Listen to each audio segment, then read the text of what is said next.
क्या करना है? तू 2 कौड़ी के ठेले वाला, तुझे पता है मैं कौन हूँ? अभय कपूर। ग्लोबल पैराडाइज का नाम सुना तुम दोनों ने? एशिया की नंबर 1 मल्टीनेशनल कंपनी, मैं उसका एमडी यानी मैनेजिंग डायरेक्टर। क्या हुआ? झटका लगा? सोच रही हो ना कि काश 2 साल और इंतजार कर लिया होता तो इस ठेले वाले के साथ घूमना नहीं पाता। बकवास बंद करो अभय। तुम्हें पता भी है इन 2 सालों में मेरे साथ क्या हुआ है? Who cares? मुझे जानना भी नहीं है।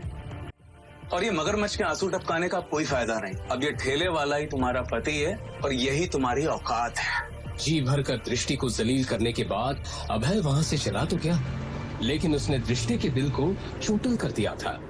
दृष्टि को इमोशनल देखकर शिवम उसे संभालना चाहता था, लेकिन दृष्टि थी जो उसे करीब भी आने नहीं देती थी। पर आज शिवम के मन को एक बात खाए जा रही थी। दृष्टि, क्या तुम आज भी ऐसे प्यार करते? आज तो तुमने पूछ लिया, मगर अगली बार अपनी औकात में रहकर मुझसे कोई सवाल पूछना। मैं तुम्हें सिर्फ और सिर्फ अपने दादाजी की वजह से छेड़ रही हूँ। अगर मेरे हाथ में होता ना तो 1 मिनट में तुम्हें अपनी जिंदगी से निकालकर बाहर फेंक देती। चुप हो जाओ, एक शब्द मत निकालना अपनी जुबान से। तुम्हारी वजह से मेरी ये हालत है कि मैं 1-1 रुपए के लिए तरस रही हूँ। वरना नारायण मेंशन में क्या क्या ऐशो आराम नहीं थे मेरे लिए।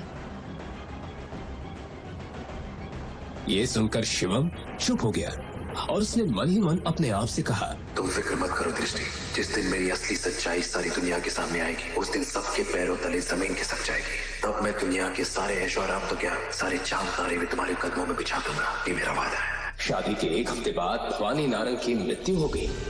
पूरे परिवार को बड़ा झटका लगा। नारंग परिवार में शिवम को भवानी नारंग के सिवाय कोई पसंद नहीं करता था। वो चुपचाप खड़ा सब कुछ देख रहा था। भवानी नारंग के मरते ही घर में झगड़े शुरू हो गए और इसी के साथ दृष्टि के माता पिता को नारंग खानदान के बिजनेस और प्रॉपर्टी दोनों से बेदखल कर दिया गया। शिवम को बुरा तो लग रहा था, लेकिन वो कुछ कर नहीं पा रहा था।